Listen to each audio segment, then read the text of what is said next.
Good morning, everybody. Let's get started. So my name is Jay Nath. I'm the Mayor's Chief Innovation Officer and Interim Project Director for the Fiber SF project. I want to welcome all of you to our first Industry Day for the Citywide Fiber Project. Today is a big milestone for our city and for this project.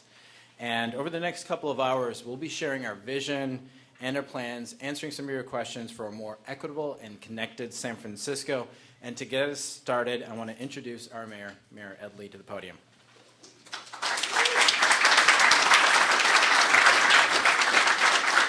Thank you, Jay. Good morning, everybody. Welcome to City Hall. It's great to see so many of you interested in this. For quite a while, and certainly in my conversations with Supervisor Farrell and with Jay, we're of course a city of innovation, clearly next door neighbors to Silicon Valley, world leaders in all kinds of thought, and we're still struggling with a lot of basic historic issues. I felt, and I've always felt, that my role as mayor of the city is to make sure that not just the present feels good, and we are feeling pretty good because we have probably one of the strongest economies, but it's not touching everyone, just like so many other areas of our city don't touch everyone. And so it is my responsibility to work with the Board of Supervisors to make sure the principles of equity reach everyone, and that as we define and promote success in the city, we need to make sure we have avenues for success. As I look across the city, I clearly feel that the digital divide is still with us, that the challenges of our economy, the affordability of our city, of course, is not just in housing, it's in the expense of everything.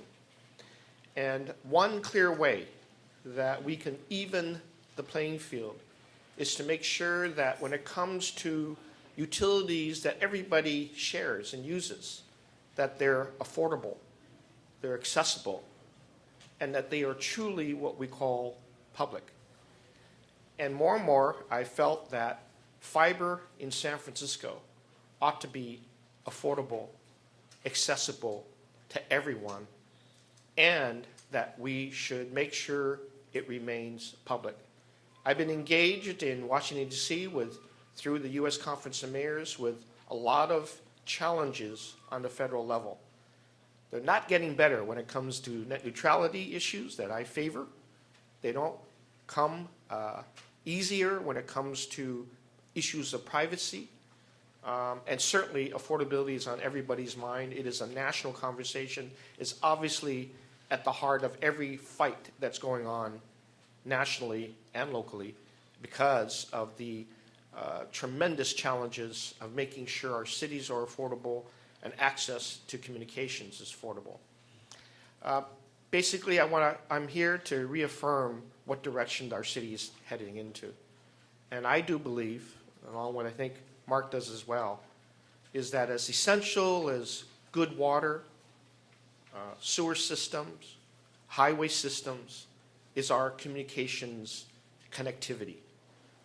And whether it is our kids getting their homework or being checked up and reviewed, whether it's small businesses having an affordable and quick and efficient access portal to the needs that they have, day-to-day communications that affect educating our kids, affect business, affect communications. I believe that connectivity should be an infrastructure utility in San Francisco, accessible to everyone, affordable to everyone.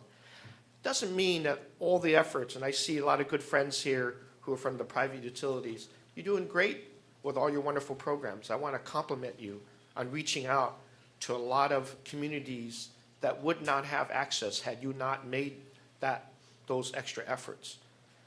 But today, there's still over 100,000 people that don't have access. And it's not getting any easier. It's getting harder because of affordability in the city. And so I think we need to think in terms of utility to make sure fiber is something that is no different than all the other utilities that people use, so it is affordable, accessible to everyone that needs it, because ultimately, that's going to help people in a modern, knowledge-based society gain the kind of jobs they want, the skill sets they want, the communications that they want, in all kinds of aspects. So I wanted to say that to you because that's how I deeply feel about this fiber in the city, and to make sure you knew that that's at the heart of our drive to invite all of you here to have this day, what they call the Industry Day. I call it the beginning of a great conversation about what's important to cities across America, but to San Francisco in particular, a city that is known for its innovation, but also known for, we're still celebrating the summer of love here. We want inclusion. We want everybody to be a part of how we define success. We want inroads and guideways and places and opportunities for people to access that and make sure we serve everyone and welcome everyone. And it's in that spirit that I've had a chance to work with Supervisor Farrell. If you watch the agendas that he always produces, he's become kind of one of our leaders on family-friendly policies in the city, with everything from opening up schoolyards on the weekends and beyond evenings to support for education to making sure our infrastructure works for everyone. So it shouldn't surprise you that he grabbed one of my best staff and robbing other staff to make sure he's got the best minds and the best implementers so that he can do this right, do this in a public as well as in a private way, invite the best minds, those that are working in this industry, to come and have not only a conversation, but take the initial steps in the right way so that ultimately the goal of making sure everybody has good access and has that ability to say this city, along with free city college, along with free Muni for low-income youth, along with setting up bank accounts for kids coming out of kindergarten, having the better public education as possible, rebuilding all of our public housing, making sure we're building housing for the future, looking at everything so that we have not just the present taken care of, but a future that is inviting, that continues our success, that is welcoming at the same time. With that, let me introduce you to our supervisor for District 2, and that is Mark Farrell.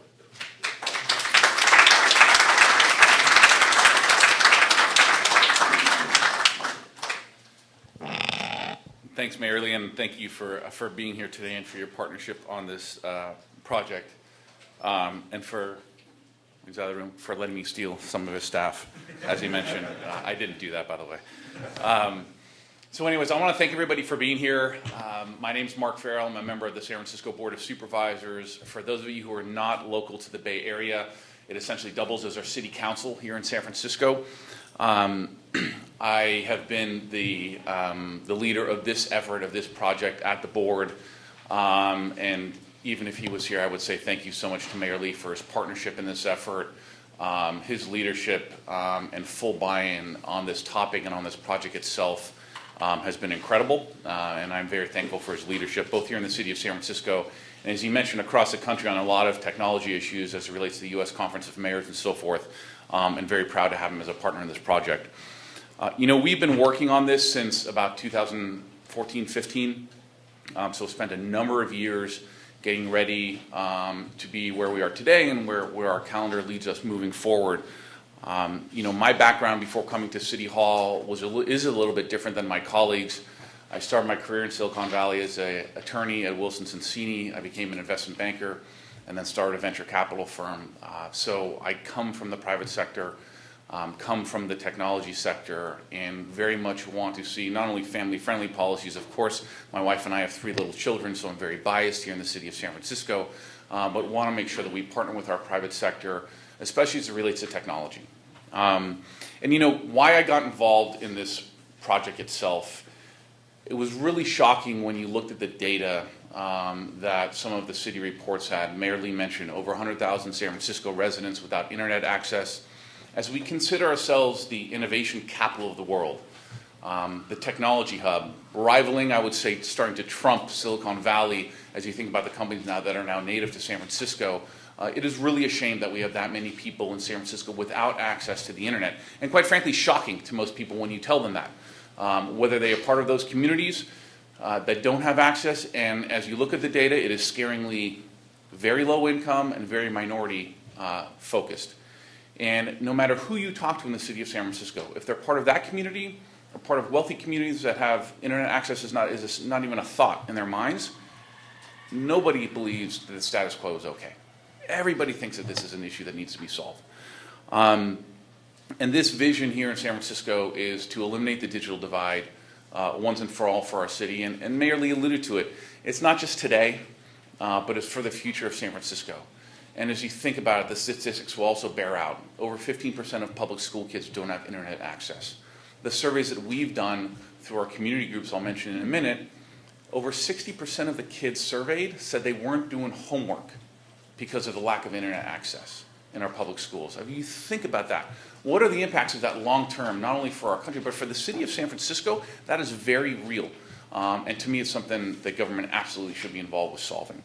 So I want to mention, for those of you who don't know, some of the work that we've done to date on this project and kind of the roadmap on how we got here. So first of all, in 2015, I asked our budget and legislative analyst to the Board of Supervisors, which again, if you're not familiar with our city workings, this is essentially, we have an outsourced management team that helps us review our budget as a Board of Supervisors, but also does, if you will, consulting projects for us. So they took 9 months to compile a report to look at different ways to potentially build a fiber network here in San Francisco. Looked at a pure private model, a pure public model, some derivation of a P3 model. That took 9 months to do. They interviewed local ISPs, a lot of other folks in the industry that are playing here locally. And it was the first time that we as a city, or to my knowledge, any city had conducted a report like this. It was the first time we could talk to my colleagues on the Board of Supervisors, some concrete steps around with the mayor's office, and start educating the public about different ways potentially to cure this issue in our city. This project wouldn't happen without a budget. And again, to thank the mayor, we partnered together when I was chair of our budget committee to put millions of dollars in our city budget to make sure that we have the appropriate staffing. Not only internal staff, we have been able to hire a consulting team. So CTC and Joanne, I want to thank you, and Marcel with IMG Rebel. We were able to hire an outsourced team to look at this project. We want to make sure, and as we wanted to make sure, last year worked very closely with the Obama White House, spent a lot of time in the West Wing myself with his technology team, and we want to make sure we had an outsourced team to make sure that we continue to validate what we're doing as a city. This is not some idea hatched in one office in the City Hall of San Francisco. This is really vetted nationally, vetted through outsourced providers, vetted through national leaders and thought leaders on this topic area. And last year when we did an RFP for the consulting team, we had over 10 responses. So we had a lot of interest already, a ton of interest in this project here in San Francisco. I think what's exciting here is that as you think about the city of San Francisco and what we are focused on and laser focused on, to be very clear, I think a lot of people have expressed excitement because if San Francisco can do it, what does that mean for other cities, both here in our country, both internationally? And I think that has some potential legs to it, if you will. But again, we are focused on the here and now, to be very clear about it.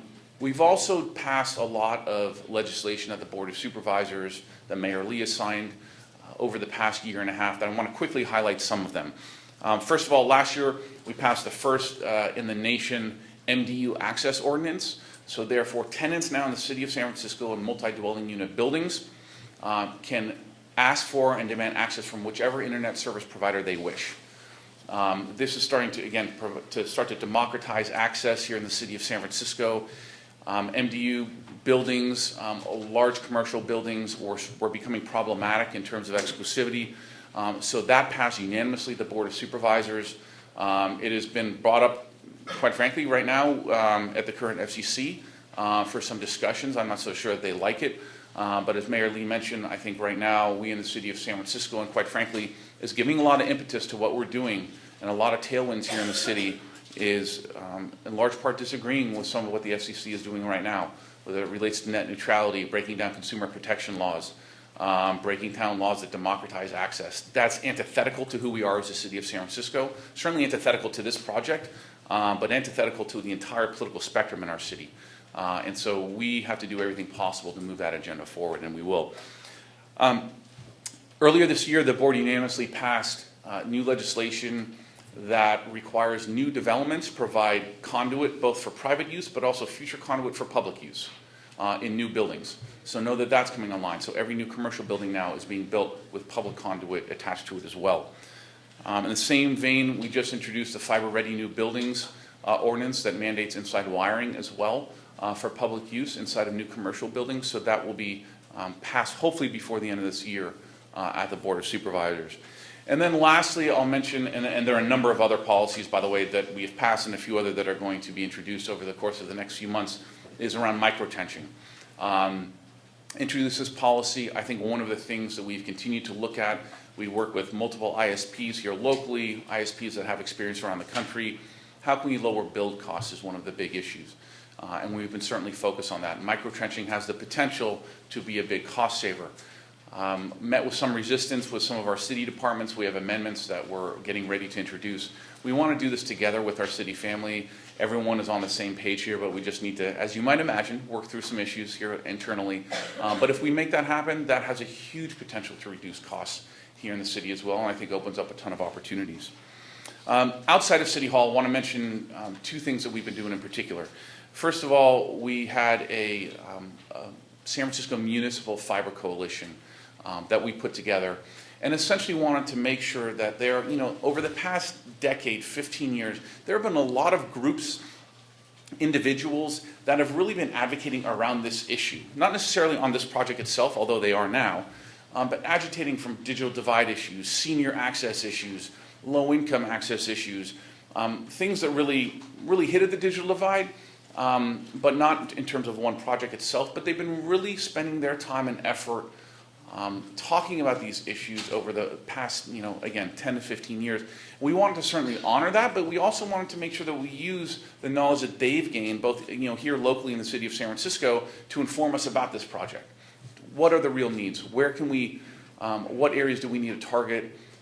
Again, what are the real access needs? So we partner with over 60 nonprofits in the city of San Francisco. We focus on youth groups, senior groups, low-income housing groups, and civic organizations as well here in the city of San Francisco that we are very blessed to have. I think a large part because of the growing tech community in our city. We've partnered with them. We had over 1,500 survey responses from their members to the different access surveys. We've met with them multiple times. I should say we've met together. It's meant to be a partnership. And again, out of that came some pretty startling statistics. Again, over 60% of the kids surveyed are not doing their homework at times because of the lack of internet access at home. Things like that have come out, I think, that are truly interesting, scary at times, but I think very informative to what we've been doing. So anyway, so we've co-opted a lot of the people here locally. And then also we've put together a blue ribbon panel with some of the best and brightest minds in the country around this topic area. I see Susan Crawford, who is the little picture on the screen, who might be part of this discussion going forward, Professor Crawford from Harvard Law School. She and I have co-chaired this group since the beginning. She's been a preeminent author on this topic for years across our country. We've also had participants from the Broadband Institute of California, UC Berkeley, from Stanford. Again, we wanted to grab the best and brightest minds around these topic areas. This Blue Ribbon panel has released I believe 1 or 2 reports at this point in time. We have another few pending that are going to be coming forward over the upcoming months to think about why fiber. Things that really hit around this project area, but make sure that we have the brightest minds around our country commenting on our project itself and some of the needs and some of the best practices, if you will, around the country that we've learned about. So that has been going on, and it will continue to be ongoing. And those people are very engaged in this project and have been from the beginning. I think at the end of the day, I just want to make sure to relay to everyone here, both through the work that we've done over the past few years, obviously through the mayor's, again, 100% commitment to this project, the degree of seriousness that we are taking this project as a city and how committed we are as a city. It has been years in the making now at this point in time. committed financial resources, legislation, team members and staff, and a large amount of time and effort as a city. We've been very methodical as a project team. An infrastructure of this type of magnitude takes time. We want to make sure we do it right. And I think what excites us as a city, what excites me personally, is not only these digital divide issues, it's everyday residents in the city of San Francisco having a ton of choice and access as well, but the future that we just don't know is even in front of us right now. When we talk about 5G and beyond, providing this infrastructure and building this infrastructure in the city of San Francisco, we will provide San Francisco residents with an incredibly unique opportunity. And we want to go from, I think right now we're 82nd or 84th in download speeds in the United States, in the city of San Francisco. We can become a leader now, once again. And I think a large part of our technology community, as you think about it now, is absent from a large part of San Francisco residents on a day-to-day basis. This is a chance for the city to bring technology to bear to better everyone's lives in San Francisco. So I want to thank you all for being here. I know this is going to be a number of hours. There's going to be a presentation as well afterwards from Joanne and Marcel. But please know, again, how committed we are to this project as an entire city, as a leadership team, and look forward to an exciting day today and certainly in the days and months to come. So with that, thank you again. I want to reintroduce our interim project director. This is the stolen staff member, I think, that Mayor Lee mentioned, but really an amazing leader in our city of San Francisco, the head of our Mayor's Office of Civic Innovation, Jay Nath.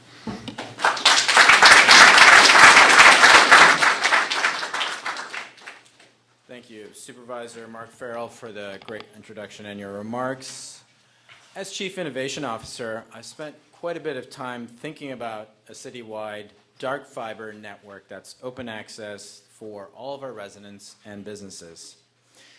We clearly see an opportunity to create more choice and competition for residential ISP services through a dark fiber open access model. Looking at two examples, Huntsville, Alabama, and Westminster, Maryland, these two examples are an open access dark fiber model. The one that we're considering here in San Francisco, the revenue opportunity here for San Francisco is very significant. With 3 ISPs on similar terms, the annual revenues are estimated to be $75 million. In addition to residential and commercial ISP services, there are a number of other opportunities to serve CDNs, to serve data centers, and other large institutions. We also see a significant opportunity in smart city use cases, IoT, over-the-top services, and emerging technologies like VR, AR, autonomous vehicles, smart home applications, and many, many more. In addition to these immediate opportunities, there's also near-term opportunities. Supervisor Farrell mentioned 5G, something that many of you are thinking about, planning for, building for already. What we all know is that's going to require an immense amount of fiber, of densification of the radios in urban areas like San Francisco to realize the promise of 5G.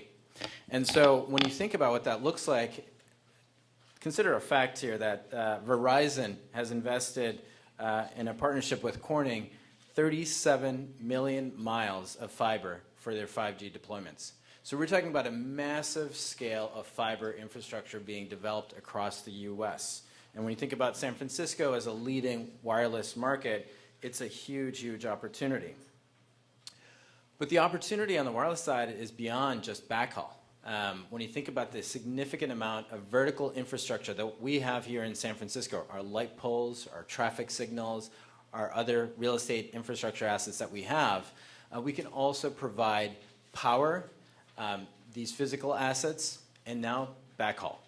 And combining all of those things is a hugely important resource for carriers and the industry. But we can even go further. You can imagine partnering with private industry to actually create a neutral shared host infrastructure for 5G.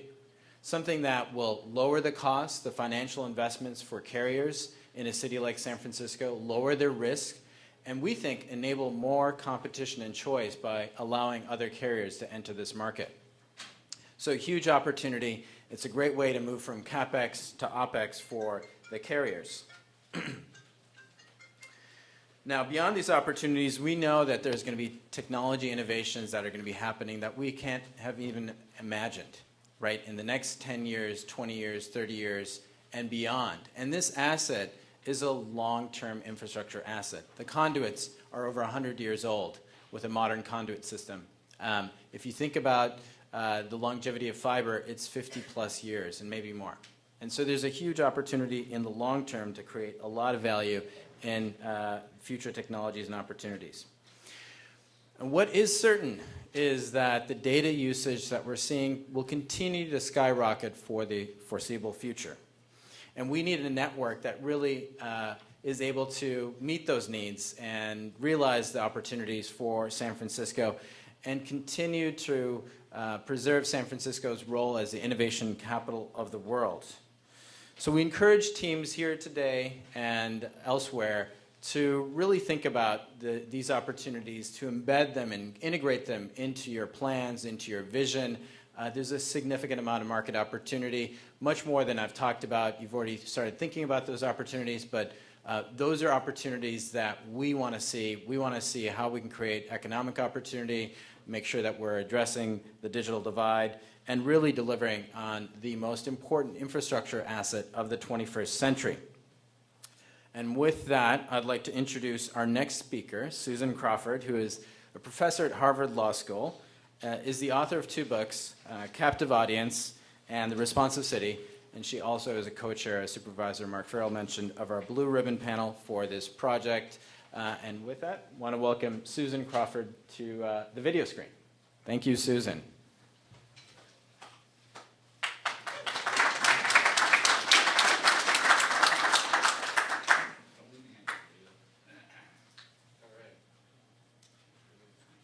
We're just going to be setting this up in a moment. Bear with us.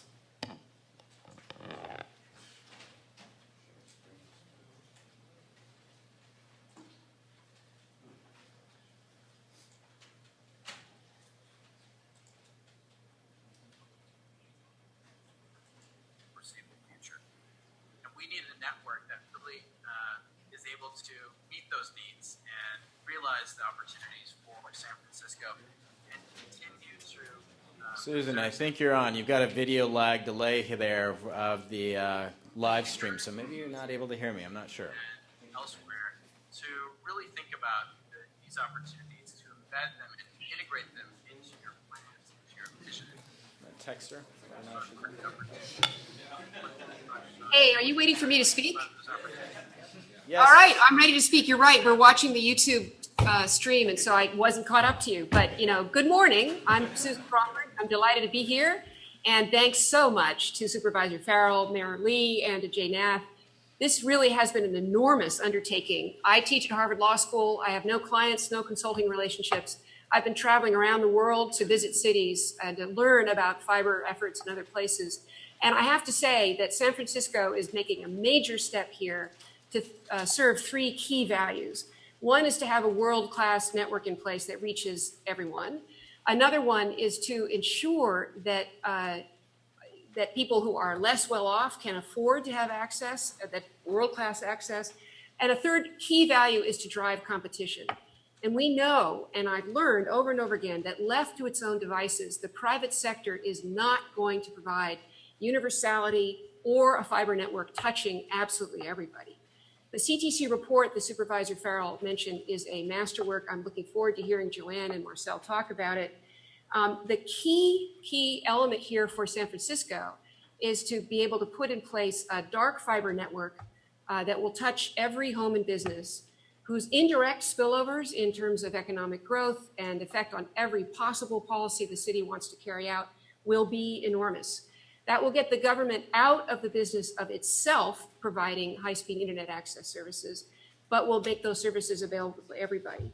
2 principles are going to be important as we move forward. One is that dark fiber network must be available to any ISP on neutral and non-discriminatory terms that are transparent, where tariffs are published and made available, and where prices for leasing acquiring those leases are as low as possible. So here's what's going to have to happen. The bid documents that will go out for making it possible for a private sector entity to build this dark fiber network will need to require that that entity lease access on neutral, non-discriminatory terms at a cost plus basis, and that plus is going to have to be based on efficiencies that the private partner acquires as it learns more about this business and as it drives its leasing business further. But it's got to be cost plus. We can't afford to have a private party leasing out this fiber at such a high markup that the competition that the city so desperately needs doesn't emerge. We also, second principle, can't risk further entrenching and amplifying existing inequality in San Francisco, further exacerbating the gap between the haves and the have-nots. It's a key value for Supervisor Farrell and Mayor Lee, and the RFP that comes out of all this is going to have to reflect that. Looks to me as if the government itself will be subsidizing subscriptions that are paid for by people who are less well off.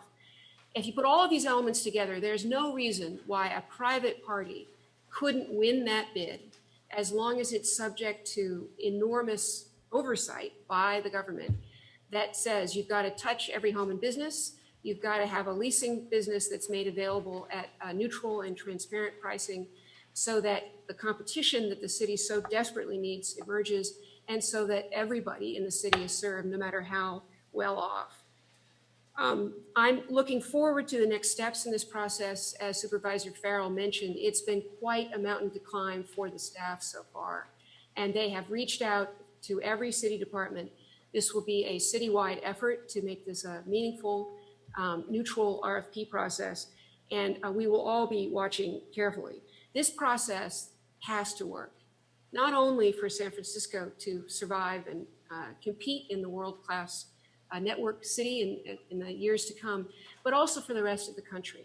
Everybody will be watching, and it's going to be extremely important for the details to be taken on board slowly and deliberately. Because I have a story to tell you. In Louisville, Kentucky, the city had an opportunity to add on to an existing middle mile network with additional incremental fiber assets at a very low cost. And the city of Louisville was attacked by every possible means, think tanks, academics, listservs, you name it, that were funded by the Koch brothers. This dark money network dedicated to making sure that a city has no involvement in high-speed internet access. Even though what Louisville was planning to do was eminently sensible from an economic point of view, they were just adding on at a low, very low incremental cost to an existing network. Lots of PR and advertising forces went after them. Now, Louisville survived that attack. The city council, although they were lobbied on every side, saw the sensible nature and low cost of the plan that the city wanted to embark on, and had the same values in mind that San Francisco has in mind, serving everybody, driving competition, and ensuring that a world-class network is available. That network today in Louisville is going to touch every home and business. It's a dark fiber network. It'll be available for lease. It's going to make a ton of money for the city. But the story of an attack survived is extraordinarily important for San Francisco. There will be those attacks on this effort here, and it's going to be crucial for the city to have not only all the ducks in a row, all the financing in a row, all the arguments in a row, to persuade the citizenry that it is actually appropriate for the government to get involved, because it is. This is a public works project. It's not a luxury.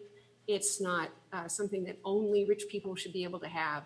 Fiber is the basic utility for all global cities these days. San Francisco needs to be among their number. And if this gets set up right, and if these leases are available on a non-discriminatory basis, San Francisco's partnering with a private party will be celebrated as one of the leading public works projects of the 21st century. So we're all watching. We're extremely interested. I look forward to being as helpful as I can be from my standpoint here with evidently inadequate technology in Cambridge, Massachusetts. I'm very glad to be here, and I wish you good progress for the rest of the day. Thank you so much.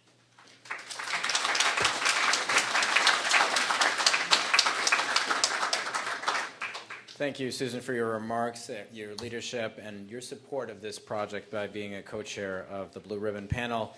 And I promise you that the delays were not intentional, to prove a point.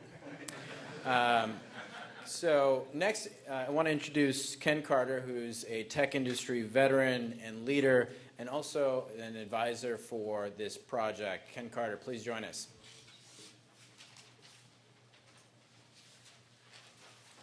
Good morning. Thank you all for coming. As Jay said, my name is Ken Carter, and I've been an informal pro bono advisor to this project for the last couple of months. I've been working on these issues for 2 decades, first at Columbia University, then for the Federal Communications Commission, for the European Commission, German FCC, Google, and most recently Cloudflare. And this has been a great pleasure for me to be involved with this project. It has been intellectually stimulating and a lot of fun, and beyond that, working on something that is critically important. Why is this so important? Well, a recent study by Brookings released last week found that 22 million Americans live in neighborhoods that lack access to broadband connection. That's 7% of the United States population. Okay, so what? These guys don't have broadband. Who cares? Well, broadband is now critically important to individual success and the success of an economy. The frequently cited study, the consensus opinion from the World Bank, is that increasing broadband adoption by 10 percentage points accelerates GDP growth by 1.2%. So this is critically important for economic development, for education, for employment, for real estate, and even the environment. As we've heard other speakers today, you cannot participate in education today without a broadband connection, right? You cannot find a job today, certainly not a high-paying job, without access to broadband. Real estate, and this may shock residents of this market, the presence of a broadband connection in a residential house can increase that price of that house 3 to 5%. So it's an incredibly efficient investment. And finally, the environment. When you spend time online, shopping, or looking at things, you spend less time in your car. You spend less time burning fossil fuels to access information. So the impact for every watt spent on powering the internet saves about 5 to 10 watts in terms of carbon emissions. All right. Given the prevalence of network effects, all of these benefits will amplify and compound each other. Now, the US lags at broadband adoption. We currently, in the OECD statistics, rank 16th. We've fallen from about 12th or 13th in the last 10 years. When you look at our price performance, we shift to number 5 from the bottom. This is not acceptable. We as a country created the internet, we invented it, and nothing but an unqualified first-place lead is acceptable to us. So as an FCC staffer, I spent a lot of time trying to study and understand why the US fails at broadband adoption. And the convenient theory bandied about then and now was density. That the US is not as dense as Korea or not as dense as Japan. And while that does make some sense, it doesn't explain the whole story statistically. If you control for a bunch of variables, you find that density, and particularly the skew of the density, not average density, explains a couple of percentage points. To get up to explaining another 10 or 20 percentage points of that variance, you need variables like education and income disparity. So compared to our OECD peers, the US is behind in terms of both of those statistics, which explain our broadband adoption the most of any variable that we studied. So to think about this, if you lack money, you don't buy broadband. If you lack education, you don't see the need for it. Now, given that broadband is an essential ingredient to both education and economic success, this suggests to us that something's missing in the feedback loop, right? Why are we not getting better and better and better at this? We don't know precisely, but it does suggest that there is an appropriate, limited, fine-tuned and crafted role for public intervention here. For the city of San Francisco to play a role as a catalyst to help make sure not only that the benefits of the economy are shared by all, but to accelerate the development of the economy at large. I thank you very much, and I, as I said, been very happy to be part of this team. Thank you.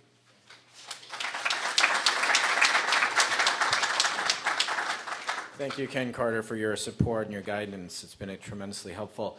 Next, we have a discussion of the business case, the report that was produced by CTC and IMG Rebel in collaboration with our city and experts around the country. So Joanne and Marcel, please join us upstage. I also want to set some ground rules here. Many of you might be having questions as we have these discussions about our plans and the specifics that we're about to go into for the next 30, 40 minutes. So please write them down in the index card that you have in front of you. And please raise your hand. And Jess Montejano, as well as Wai Ching, will be able to grab that index card from you. We're going to collect those cards, and then at the end, have a Q&A session. We're not going to be able to answer necessarily all questions. We're going to do our best, but with limited time, we will try to prioritize questions that a number of folks are asking, or questions that might illuminate a new point or perspective that we haven't seen before. But again, we also are doing one-on-ones. We're going to make ourselves as available as possible. And like the mayor said, this is the start of a conversation. So with that, please join, Joanne, if you want to join us, I guess, over here, and Marcel. To go through the presentation. I think we should sit. You want to go? Okay. I want to go on stage on the podium. We've got. Yeah, that would be great. Okay.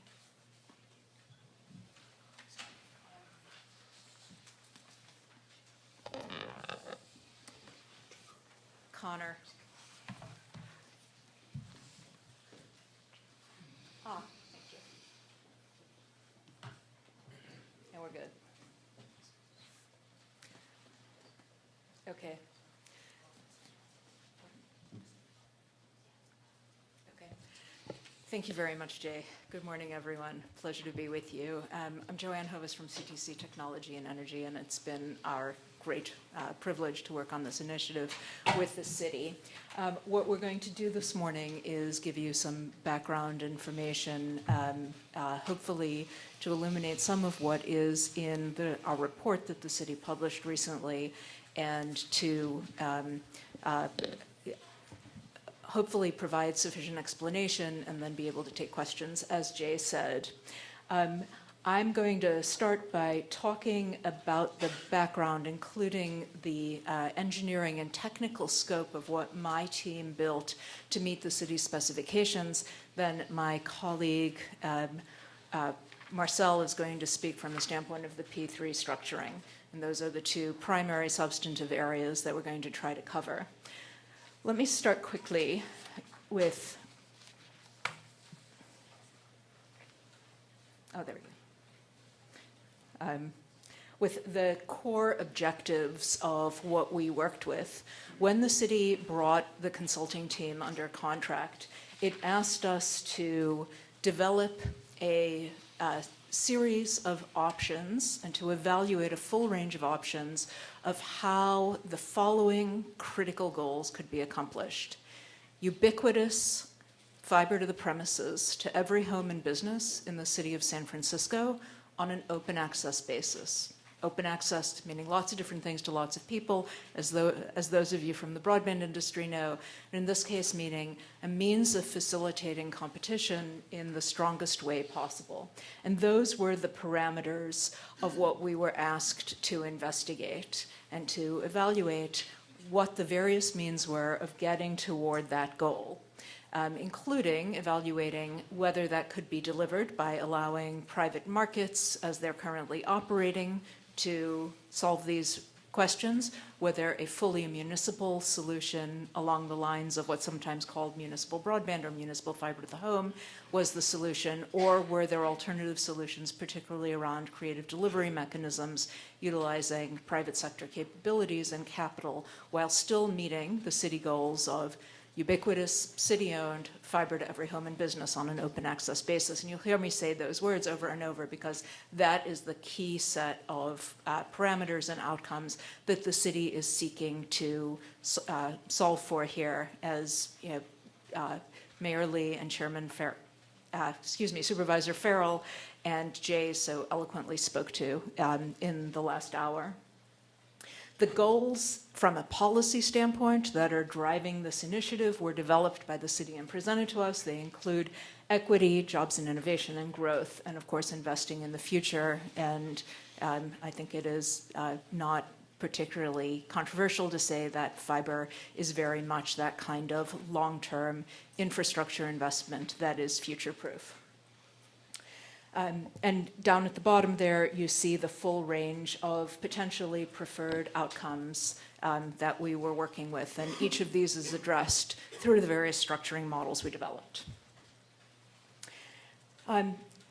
We approached this by looking, as I said, at the purely public, the purely private, and the P3 structures. And this is discussed in some detail in our report, and Marcel will go into some more detail. And we concluded generally that given the fact that purely public and purely private had some deficiencies with regard to the technical goals that the city was seeking, that P3 options were a promising, new, and innovative way to potentially solve for this set of questions. We developed, as part of the analysis, two different options for P3 structures. And I will speak to how that plays out on the technical side. Marcel will talk about it as a delivery mechanism. But let me start with the technical side by saying that first we looked at the option of a fully functioning lit communications network that connects and provides services to every home and business in the city. For those of you from the technology side of the industry, you will know that there are, generally speaking, two core components to that from a technical standpoint. There is what's sometimes called the passive infrastructure, which is the fiber itself and the other components of outside plant that are located in the city's rights-of-way and elsewhere. And then there is the equipment that lights up that network. We developed a technical model and a delivery model under option one there that we call the dual P3 structure that would involve both of those components, the passive dark fiber layer and the equipment and service provision and operation side of things.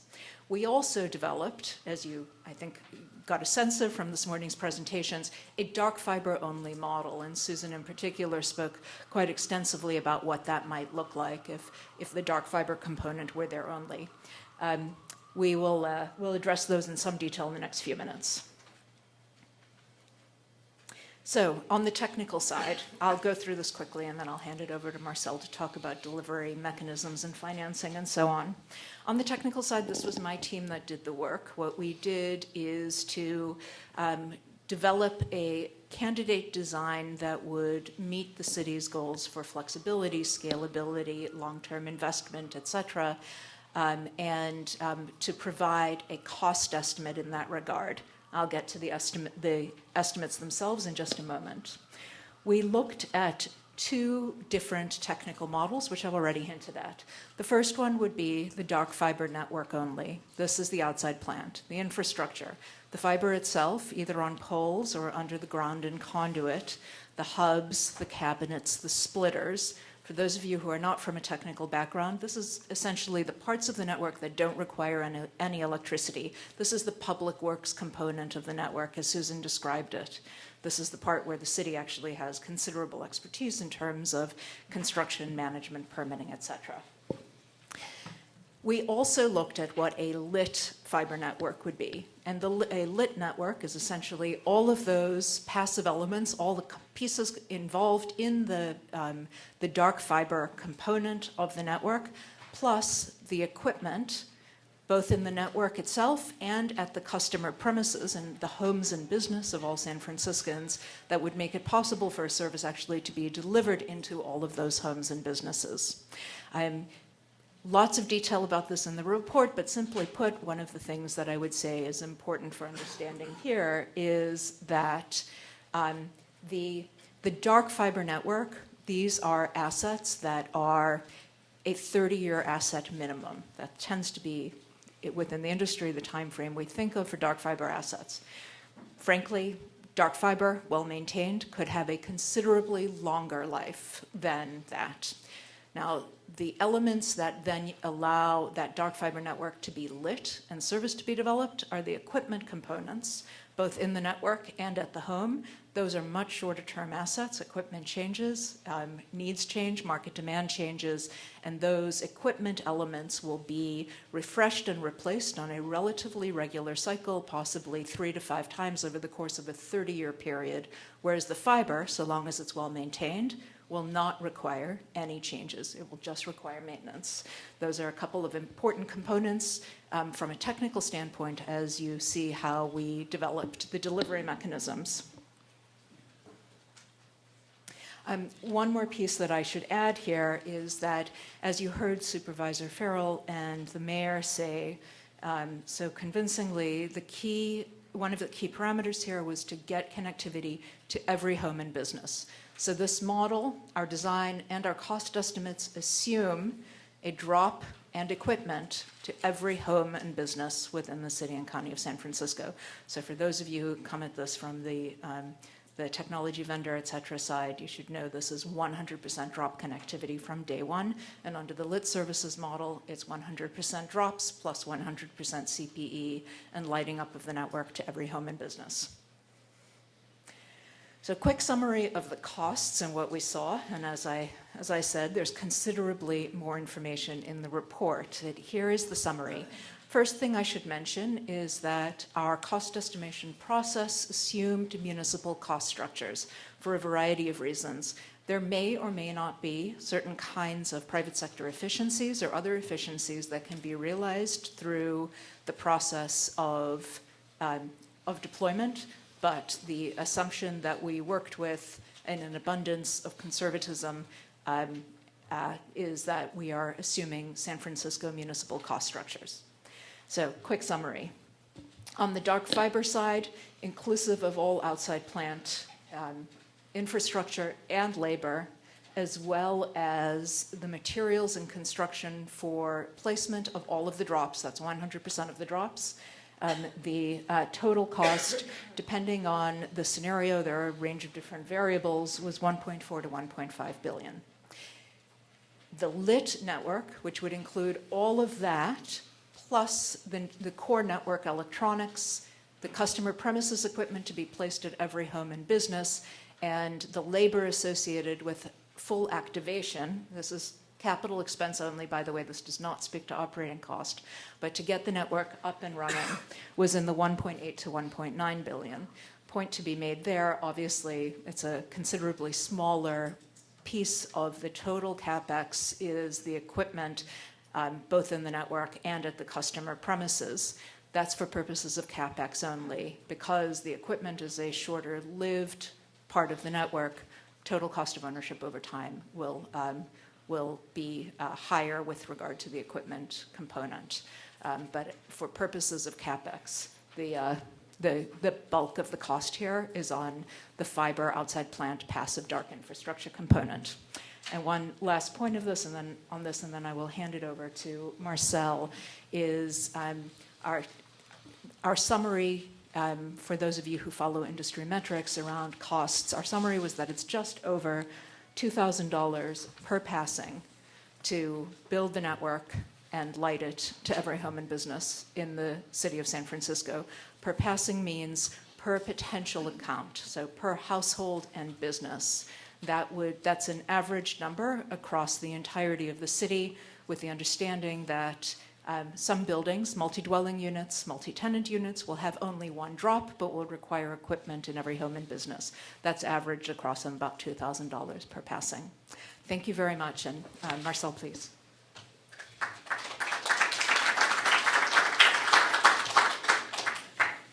Thank you. Now we have an idea about the scope, the financial and the technical scope of this initiative. We would like to talk more about how we can actually deliver.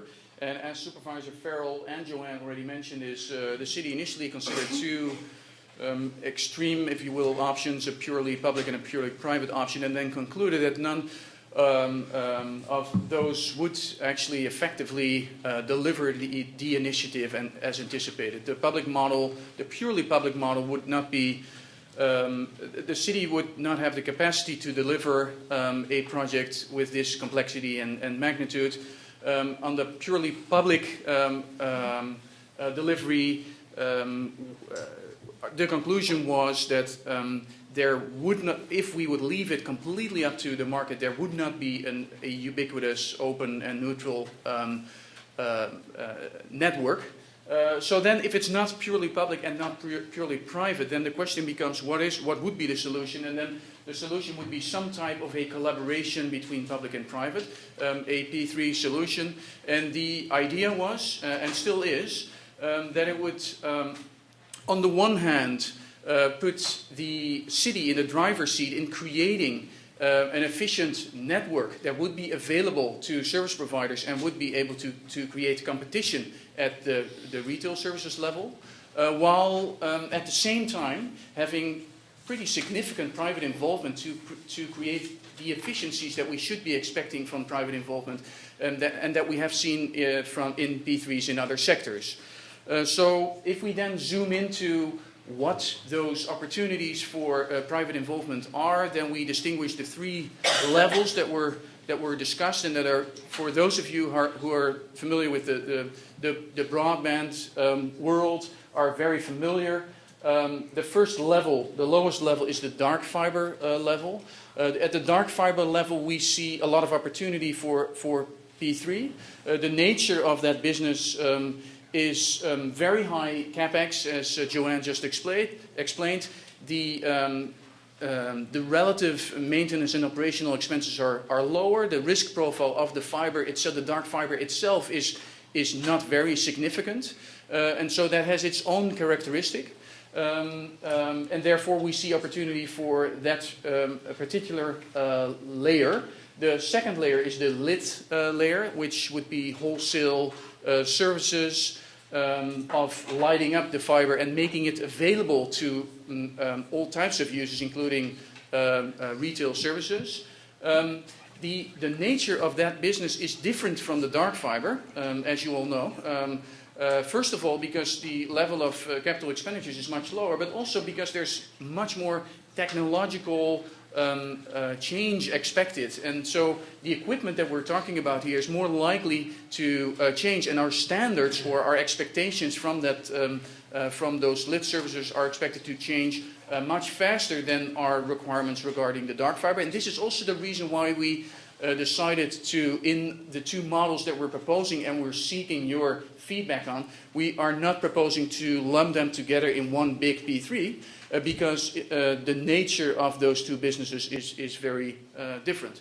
The third layer is the layer where the private involvement is the most obvious. It's the retail services, and it's very it doesn't make a whole lot of sense for the city to get very much involved in those services, and that the idea would be to create a platform that would allow for competition at the level of those retail services. And so this framework then also defines our two proposed models that we are discussing in our report. The first model being the dual P3 model for dark and lit services. At the heart of this model, we have three entities. The first one is what we call PBE, Public Broadband Entity. It's an entity that represents the city, and then is entering into two distinct P3 contracts in this dual P3 approach. one with a dark fiber P3 concessionaire that would be delivering availability of dark fiber services over the next 30 years. Another contract with a lit fiber P3 concessionaire that would light up the fiber and would deliver some type of base level services. And I won't go into too much detail on the base level services, but the idea would be either a low-end internet service provision or some civic net that would be available to all the residents and businesses of San Francisco. So it's a combination of lighting up the fiber, wholesale that network to retail internet service providers and other applications, and then delivering some level of base services. So those are the three main players, and so the public broadband entity, or city, representative of the city, would be entering into those contracts and would be compensating those two P3 concessionaires. What we are proposing is a combination of milestone payments during and after construction, and what is referred to as availability payment, or some sort of performance-based payment over time, over the life of that contract. In addition, we are proposing to provide the dark fiber P3 concessionaire and the lit fiber P3 concessionaire with an incentive to also generate revenues, to not transfer the full revenue risk to those concessionaires, but to provide an incentive for those concessionaires to generate revenues. The revenues would be ultimately collected by the public broadband entity. So over time, the broadband entity would collect the leases of dark fiber and also all kinds of other applications. With those revenue streams, the public broadband entity would be in a position to make milestone payments and some sort of availability payment. A few more things about this overview is what was alluded to before is that there, in these both models, actually, we are also anticipating having a subsidy for low-income residents, and so the public broadband entity would be, in its business case, it would also anticipate compensating low-income residents to acquire internet services, or to provide those services, base-level services, for free. One final point is, right now we don't have commitment on any type of revenue stream. So in the rolling out this initiative, the public broadband entity would seek upfront commitment on certain revenue streams. So as a first step, we would say, and Jay is going to discuss about the next steps shortly, but as a first step, the city would seek commitment on some revenue streams going forward, lease revenue streams going forward. That would then also bring down the per passing fee that the city or the taxpayer or the user would have to pay, and we'll get to those numbers in a minute.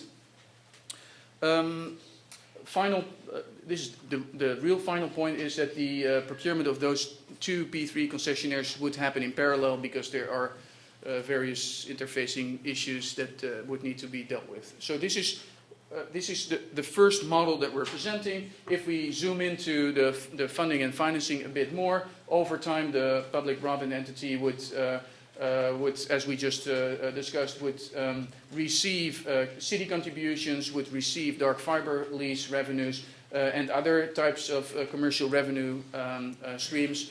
And with those revenues, the city, the public broadband entity, would be able to acquire public financing. So what we're also proposing in this model is a combination of public and private financing. Right now we have chosen a certain balance of public and private financing, but the idea being that on the one hand we want to utilize the potential efficiencies that come with private sector financing.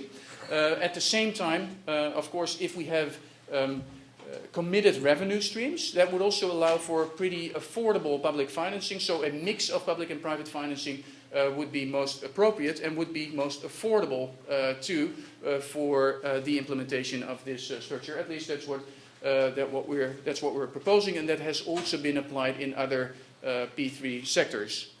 One final point is, in addition to public financing in the broadband entity, we would see potential use of private equity, some type of private investment in that activity as well. Maybe already upfront, but potentially also over time. The public broadband entity again enters into those contracts for delivering the infrastructure platform, but is also holding the revenue or the largest share of the revenue risk, and that could be a good opportunity for private equity to get involved, and also to the flip side of it being using the private involvement to generate more revenues, thereby reducing the cost to the residents and businesses of San Francisco. Quick overview of the key players in this model. Customers would be paying for their base level service and access to fiber. The broadband entity would be holding the various contracts with the P3 concessionaires, and also lease agreements now and later. The ISPs would obviously pay lease payments to have access to the fiber.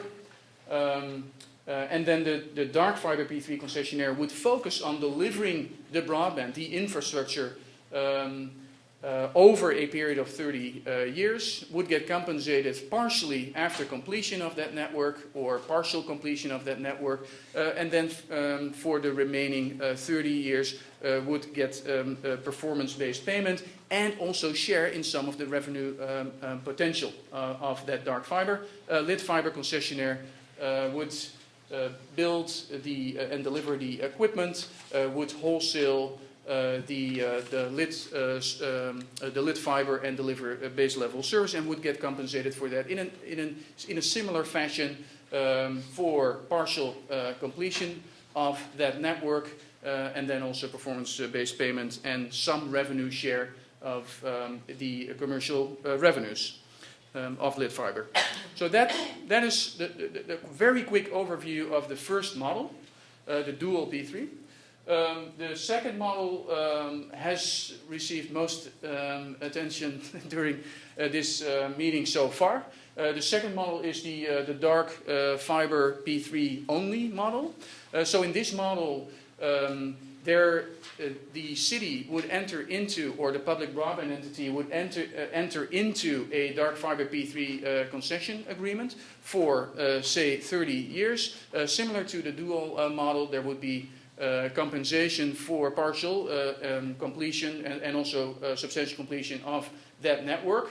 And then also performance-based payment over time and some sort of a revenue share. And then at the same time, the city, or PBE, would collect lease revenues, not only today, but also in the future. And retail ISPs would, of course, pay access fees to lit service providers, or would lease dark fiber directly.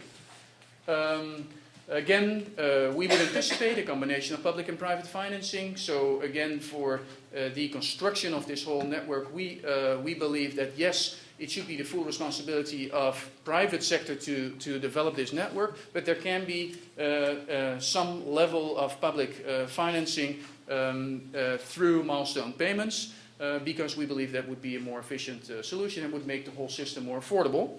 But then again, at the same time, private sector, the P3 concessionaire, is expected to still, not only during construction, but also over the next 30 years, would finance at least part of this network. A quick overview of the numbers. In the dark fiber P3 concessionaire, we developed a financial model that has all the cost estimates and the payment structures as we just discussed. What it boils down to is that the dark fiber P3 concessionaire is expected to bid, depending on the balance between public and private financing, would bid on a basis of a $1.4 billion milestone payment and availability payment of $36 million per year. There's many ranges there because there are many uncertainties today, of course, but this is currently what we would be expecting for the dark fiber P3. And for the lit fiber P3, the numbers are a bit smaller, of course, as Joanne already explained. So same structure here, a combination of milestone payment and availability payment over time. Now, eventually, we translated all of these financial obligations in a residential connection fee and a business connection fee. And I think those are even more important numbers on this slide. If we would deliver the dual P3 network, and we would deliver both the dark and the lit fiber services, the required residential connection fee on the basis of all the assumptions that we discussed today would be $51 per passing, again with a range. And if we would opt for the dark fiber only, it would be $28 per passing per month. So those are, and I should actually clarify that this is without any very significant other revenues. So what we are seeking your feedback on is, first of all, how realistic are these numbers? And of course, we feel they are very realistic. But if you have reasons to believe that some of these financials should be different, then we would welcome your views. But then also, where do you see additional revenue potential? Because the more revenue potential that we would be able to commit upfront, the more affordable this whole network would become, and the lower the required connection fee would become. So this is just a very quick overview of the P3 structuring options. And with that, I think I want to turn it over to Jay for next steps.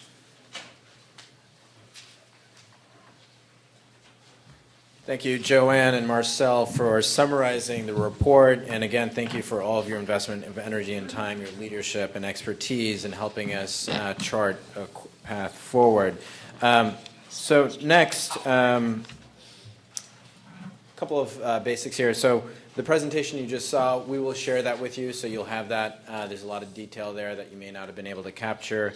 And there's also some more information coming forward. I also want to take this time for us to be able to collect your questions.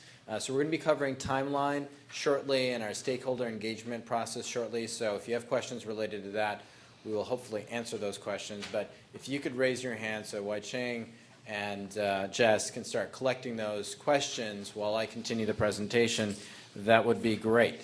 Okay.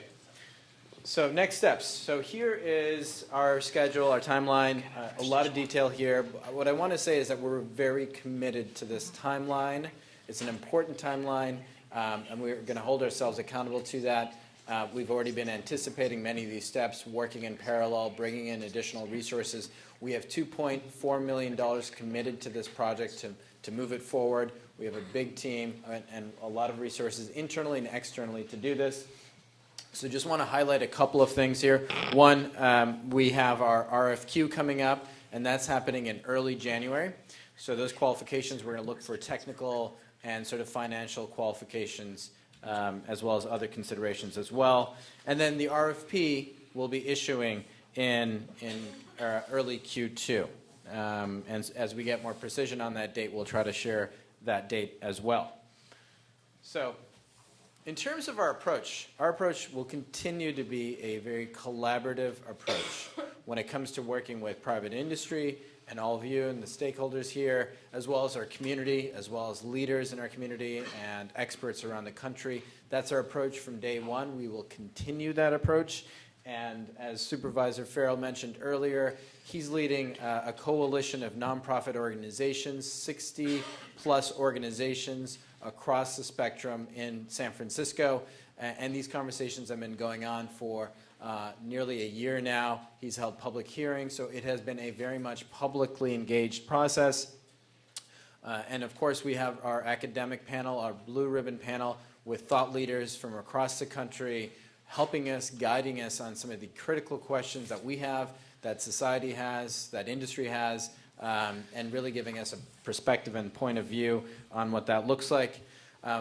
After today, we are having one-on-one meetings. Many of you requested those meetings. That's an opportunity for you to dive deeper, to ask us more specific questions that may not be, this may not be the right forum for those questions.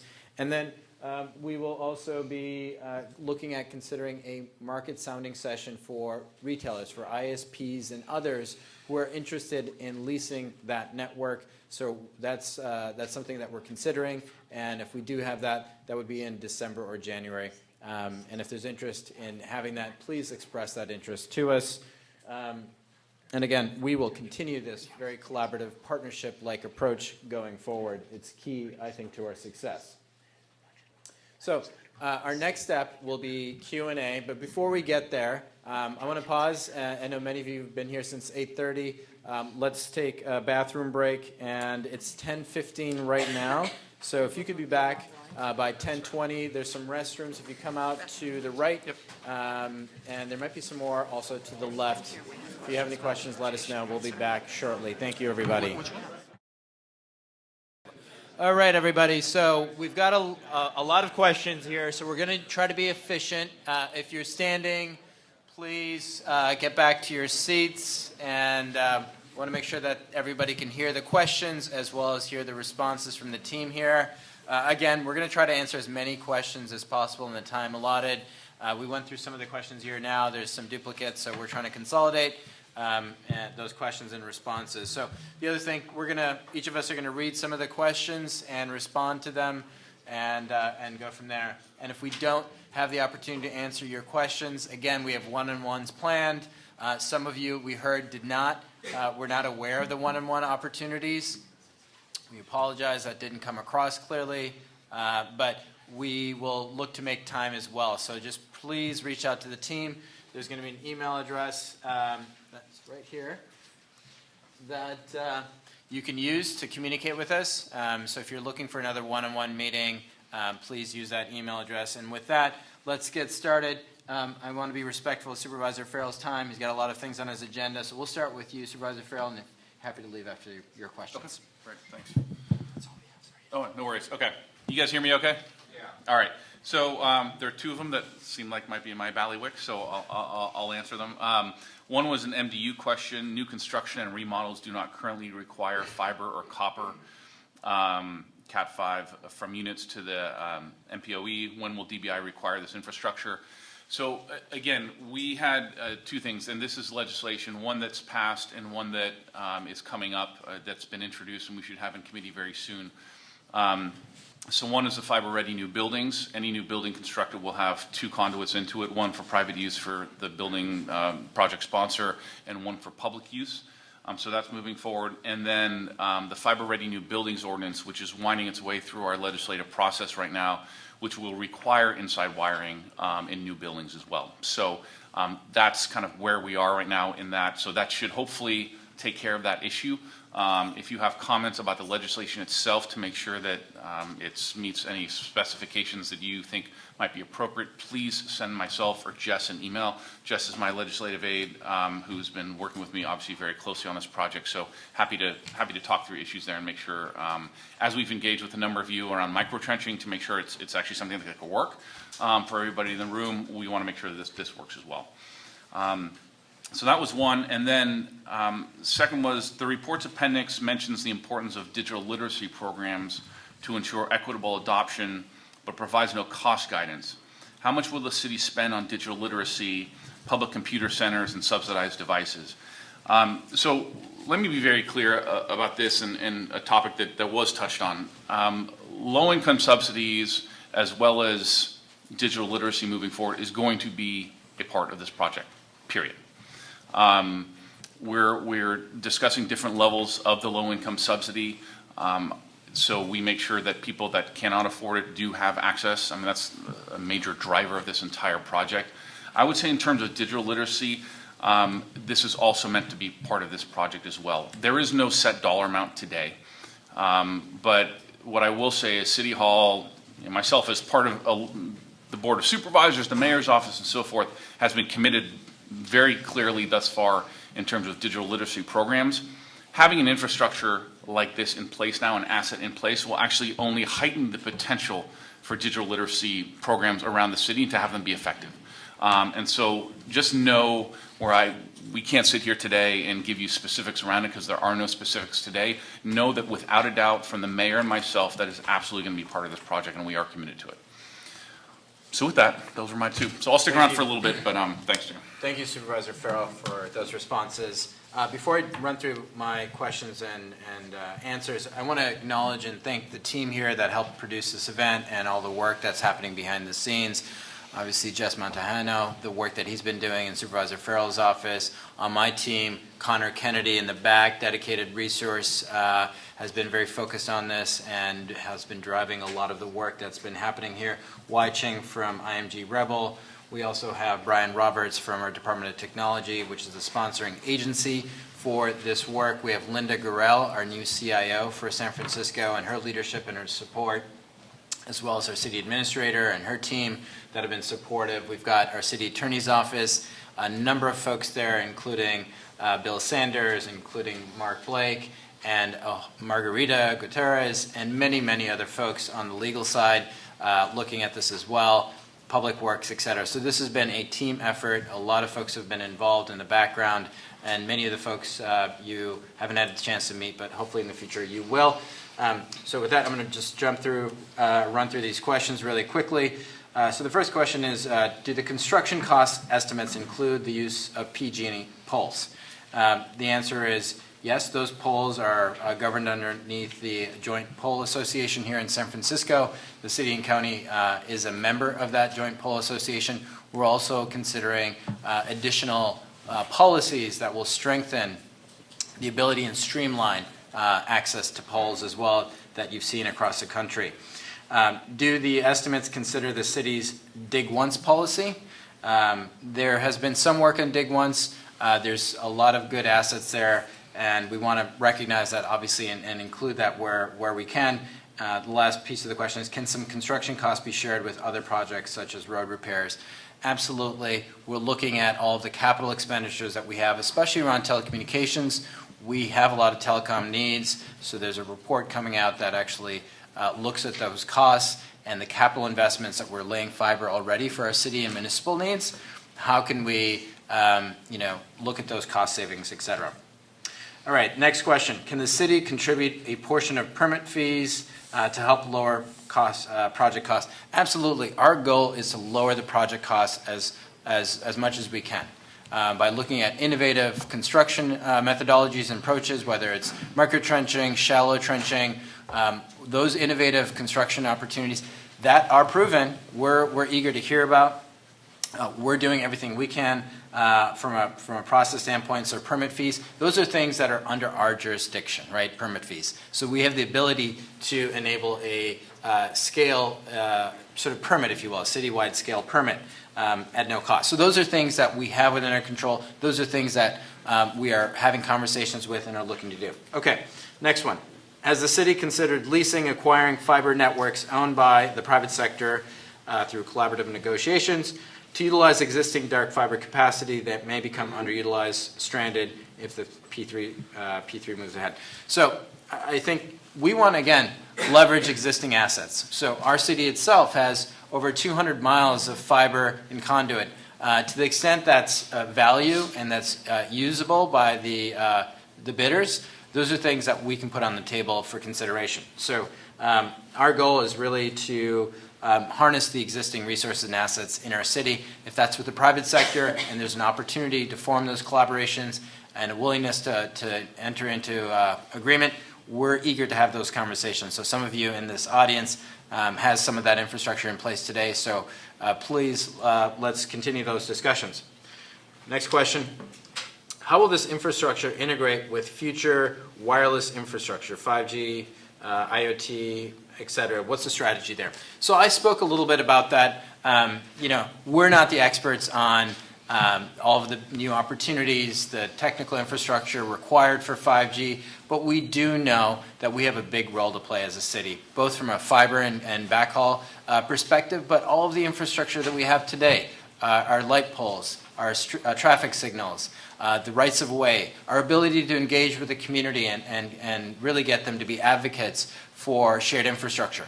So I think a huge opportunity by collaborating and working together on sort of these retail services that sits on top of a universal fiber infrastructure.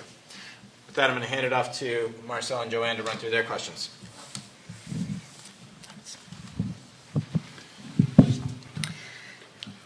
Thanks, Jay. The first question I have in front of me is what will happen to the competitors, AT&T, Comcast, et cetera? And I think the answer to that question is presumably they'll continue to do what they're doing in a more competitive environment. I think it's incredibly important to note that the structure of what we developed here at the explicit request of the city creates enormous opportunity for incumbents and competitors to participate over a best-in-class fiber to the home, fiber to the business infrastructure. So existing providers and new providers can choose to use their own infrastructure or use city infrastructure, which by design will be open access. But the whole goal of this initiative is to create as much competition as possible in as many ways as possible. And hopefully that's to everybody's benefit. The second question I have is, if the lit P3 structure is chosen, what is the difference to San Francisco residents between the lit provider, qualified retail ISPs, and the public broadband entity? That's a really good question, and I think this also relates to the competition issues. So under the lit or the dual P3 model, as we developed it, which was the first one that we discussed, there is a public broadband entity or enterprise that is the arm of city government that is responsible for overseeing an execution and so on. This is part of city government. This is not an entity that is going to deliver services, light anything up itself, or actually build or maintain the network. That is what the private partner will do. The public broadband entity is an arm of city government to represent the city through this entire process. Sitting above that, it doesn't need to be above, but this is how I always see it in my head, would then be above in terms of like layers of the network, would be the lit fiber concessionaire, dark fiber concessionaire, but also a lit fiber concessionaire in this scenario, in the dual P3 structure scenario. And that lit fiber concessionaire will then be the entity that is charged with procuring equipment, placing equipment, lighting up the network, and delivering service into the home and providing for open access competitive opportunity for competitive ISPs. Above that, in the network layer stack, will be the retail internet service providers, who will then provide services to the home and business for a fee. Those are all very distinct entities. The city of San Francisco is not contemplating under either of the models, whether the dual model or the dark fiber only, is not contemplating being a service provider. The customer experience, the customer relationship will be with a private sector service provider, internet service provider, an ISP. That is not the city. The public broadband enterprise will not have that role. I hope that's somewhat clear. It's graphed to some degree in the report, which may help. There's some graphics that will help to describe that. But the city's role here is enabling the development of infrastructure that allows, provides for, and drives private sector competition. City of San Francisco will not be that service provider. So I hope that answers that person's question.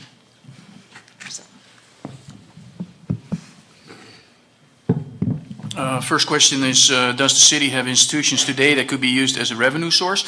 My interpretation of the question is, can the city make any commitments on the basis of its current policy goals or spending on broadband network? And yes, the idea would be no guaranteed numbers at this point, but in preparing for the procurement and for the project, part of the effort is to confirm what commitment the city can make on the basis of its current spending or potential savings in its operations due to this network. Is it anticipated that the payment obligation from the PBE to the P3 concessionaire would be backstopped by the city? To the extent that it is necessary, yes. So of course the city, as we try to explain, the city is also looking to get committed revenue streams from other sources, lease revenues. To the extent we can get a lot of committed revenue streams, we can ultimately also reduce the necessary commitment from the city. Ultimately, it would be the city or the PBE entering into a contract with these P3 concessionaires. So in that sense, formally speaking, it would be a PBE liability. So yes, there would be backstopping. Then again, turning around, there would be underlying commitments from other revenue sources. And just to add to that, I just want to be clear that the City of San Francisco is committed from a backstop perspective on the finance side. And as Marcel expressed, we're going to see a spectrum of potential responses on the finance side, right, where folks are looking at this as sort of a traditional P3 investment over a long period of time, concessionaire, stable returns. And then there's going to be folks who understand that there's a significant market opportunity here and are willing to take that market risk for the near term and long term, and is willing to even share potentially in that upside opportunity with the city government as well, which of course lessens our contributions as well. So we're committed, but we're eager to see more creative and more innovative approaches to the financing from private industry. On a related note, next question is, how will pre-sales work? Will it be held in escrow while a new condo building project? Who are the target types for paying or committing to pre-sales? So on the topic of pre-lease and pre-sale, as part of the further procurement and actually front-loading in that process, we are seeking to get those commitments. Of course, those commitments would not lead to payments in full upfront. So in that sense, the funding resulting from those commitments would not be immediately available to be put in an escrow account or anything of that kind. However, there would be commitments and there would be some direct financial funding available from those commitments. What types of, like target types for paying or committed, depends on the structure, right? So we just discussed the two models. One, the dual model. In that model, it would make most sense to see commitments from ISPs and other applications of the lit fiber, whereas in the dark model, it would make most sense to see commitments from dark fiber lessees. So maybe this is also the right moment to clarify that the city is currently more leaning towards the dark model. However, we still wanted to present both models, and both models would also define, especially on this point, the nature of the pre-lease or pre-commitment. Do we have information on selection evaluation criteria for bidders? Is the next question. Maybe a high-level discussion. So we're expecting an RFQ, RFP process. RFQ would be qualification. Typically, qualification is more focused on technical and financial capacity to implement the project. We're expecting to do something like that here. Maybe to a limited extent some project approach, which would be closer to the ultimate proposal, but it would be light on that side. Then once we get to RFP stage, of course, we're expecting full-fledged proposals. Evaluation criteria would be best value, not just price. Price would be a component, but another component that would be considered, of course, is the rollout. So as we can all imagine, the phasing and rollout of a network like this is one of the key variables in this initiative, and therefore the city would be interested in faster rollout or maybe targeted rollout in certain areas, and more detail on that later in the draft RFP. How will interface conflicts be managed between dark P3 and lit P3? Very good question. What we are trying to do is during the procurement process try to address this by running, if we would go with the dual approach, running both procurements in parallel, because we don't see any other way to address any, and that has been done before in other sectors. I'm not going to say it's easy, but it can be done. So running those two procurements in parallel would allow us to adjust any requirements or interfacing issues back and forth between the dark and the lit. Over time, there will need to be some sort of collaboration agreement between the two.